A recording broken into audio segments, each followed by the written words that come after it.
Hello everyone, मैं doctor प्रगति गुप्ता और आज इस वीडियो में हम बात करने वाले हैं पैरालिसिस के पेशेंट्स में जब जिन्हें स्ट्रोक हुआ होता है उनके अंदर बिहेवियरल चेंजेस क्यों आने स्टार्ट हो जाते हैं। जब हम पैरालिसिस की बात करते हैं, पैरालिसिस या तो क्लॉट होने की वजह से होता है या हेमरेज होने की वजह से होता है। मोस्टली यही केसेस देखने को मिलते हैं या कभी कभार कोई head injury, spinal cord injury, इसकी वजह से भी ये सिम्टम्स देखने को मिल जाते हैं, ये बीमारी देखने को मिल जाती है। जब भी किसी को पैरालिसिस होता है वो फिजिकली तो सफर करता ही है क्योंकि मूवमेंट में लॉस होना स्टार्ट होता है, हाथ पैर की मूवमेंट रिस्ट्रिक्ट हो जाती है, कभी कभार लोगों की स्पीच पे इम्पैक्ट आता है, खाना चबाने में दिक्कत हो जाती है, डेली बेसिक रूटीन वर्क करने में मुश्किल हो जाती है। वो डिपेंड करता है कि ब्रेन के अंदर कितना इम्पैक्ट था स्ट्रोक का। और साथ के साथ पेशेंट इमोशनली और मेंटली भी सफर करता है क्योंकि जब स्ट्रोक हुआ था ब्रेन का कुछ हिस्सा डेड हो जाता है। अब वो ब्रेन का जो स्पेसिफिक एरिया था वो आपकी क्या फंक्शनिंग कंट्रोल कर रहा है उस पर डिपेंड करता है कि आपकी बॉडी में क्या सिम्टम्स आएंगे, क्या चेंजेस आएंगे। अगर मान लीजिए for example Broca's motor speech area जो हमारे ब्रेन के अंदर स्पीच कंट्रोल करता है वो कंप्लीटली डैमेज हो जाता है तो उस कंडीशन में आपकी स्पीच कभी कभार कंप्लीटली परमानेंट लॉस भी हो जाती है। अगर उस एरिया पे माइल्ड डैमेज है, कुछ हिस्सा उसका रह गया है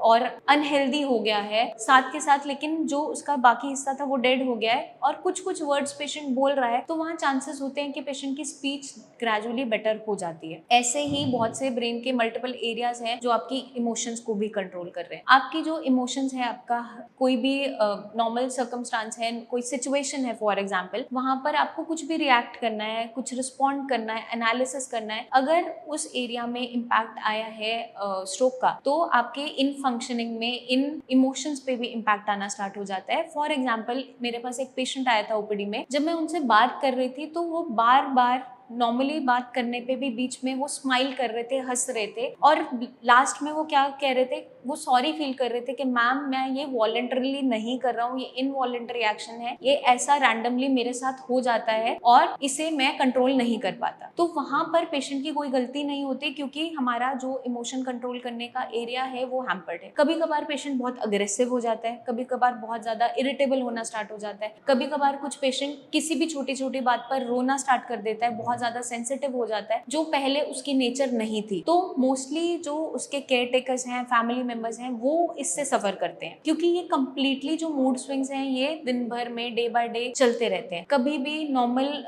कुछ आपने पेशेंट ने पानी मांगा, आपने पानी उसे दे भी दिया बट पानी लाने में देर हो गई तो वो कभी कभार ग्लास उठाकर फेंक भी देता है, इतना गुस्सा दिखाता है। और जो अटेंडेंट्स होते हैं वो आकर ये बोलते हैं कि मैम इन्हें हैंडल करना बहुत मुश्किल होता जाता है। तो यहाँ पर हमें पेशेंट के साथ पेशेंस रखनी पड़ेगी क्योंकि जब पैरालिसिस से कोई भी सफर करता है तो सिर्फ एक पर्सन सफर नहीं करता, उसकी कंप्लीट फैमिली सफर करती है। ये चीज मैं जानती हूँ क्योंकि जब भी पेशेंट्स आते हैं तो मोस्टली केयर टेकर्स यही कंप्लेन करते हैं। अब हमेशा डेली रूटीन के अंदर से टाइम निकालना पेशेंट के लिए मुश्किल होता चला जाता है क्योंकि उसका बिहेवियर, उसका रिस्पॉन्ड करने का तरीका, उसकी जो नेचर है कंप्लीटली चेंज होती है। बट ये जो एक्टिविटीज, ये जो चेंजेस आते हैं ये परमानेंट नहीं होते, ये टेम्परेरी फेज है। ये जब हम रिकवरी का फेज उसका चल रहा होता है, रिहैबिलिटेशन प्रोसेस चल रहा है, न्यूरोप्लास्टिसिटी चल रही है, तो इस टाइम पे अगर हम पेशेंट को अच्छे से सपोर्ट करते हैं, उसको थोड़ा सा डिस्ट्रैक्ट करते हैं चीजों से, तो ये एक्टिविटीज, ये जो बिहेवियरल चेंजेस हैं ये कम होते चले जाते हैं। फॉर एग्जाम्पल पेशेंट बहुत ज्यादा सेंसिटिव हो गया तो वहां पर फैमिली मेंबर्स को थोड़ा सा उसके साथ पोलाइट होने की जरूरत है, उसके साथ टाइम स्पेंड करने की जरूरत है, उसको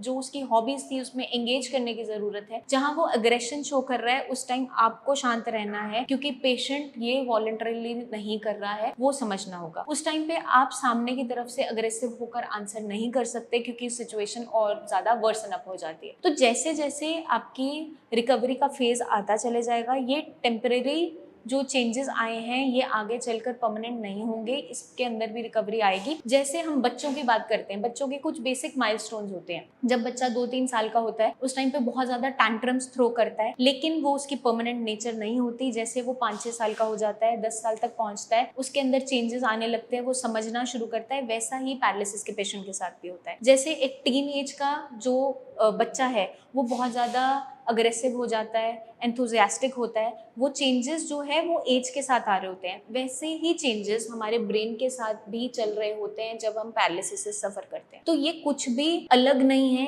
ये एक नेचुरल फिनोमेना है, बट ये gradually over the period of time निकल जाएगा फेस। इस टाइम पे आपको अपनी फैमिली को सपोर्ट करने की जरूरत है, अपने पेशेंट को सपोर्ट करने की जरूरत है, आपको पेशेंस रखना पड़ेगा। बाकी हेल्प जब हम ट्रीटमेंट प्रोवाइड कर रहे होते हैं, जब उनकी कंडीशन बेटर हो रही होती है, तो जब फिजिकल चेंजेस आते हैं, फिजिकल इंप्रूवमेंट्स आती है, तो इमोशनली मेंटली भी चेंजेस आ रहे होते हैं और पेशेंट बेटर होता चला जाता है। तो आई होप ये वीडियो आपको हेल्प करेगी, अवेयर करेगी, एजुकेट करेगी कि कैसे इस कंडीशन को हैंडल करना है। आपको गुस्सा नहीं दिखाना है, आपको बहुत पेशेंस के साथ रहना है। डेली रूटीन में ये मुश्किल जरूर होता चला जाता है, बट जब हम डिस्ट्रैक्शंस लाते हैं, हम ऑक्यूपेशनल थेरेपीज की तरफ मूव करते हैं, जब उनको जो डेली रूटीन वर्क है उसमें एंगेज करते हैं, जो एक्टिविटी पेशेंट पहले कर रहा होता है वो उससे दोबारा करवाना स्टार्ट करते हैं over the period of time, और धीरे धीरे उसको चेंजेस की तरफ ला रहे होते हैं, तो ये कंडीशंस भी बेटर होती चली जाती है। जल्दी मिलेंगे हम नेक्स्ट वीडियोस में, जहां हम लेकर आएंगे बहुत सी ऐसी टिप्स जो मदद करेगी आपकी स्पीडी रिकवरी लाने में। तब तक के लिए अपना खास ध्यान रखिए। Take care.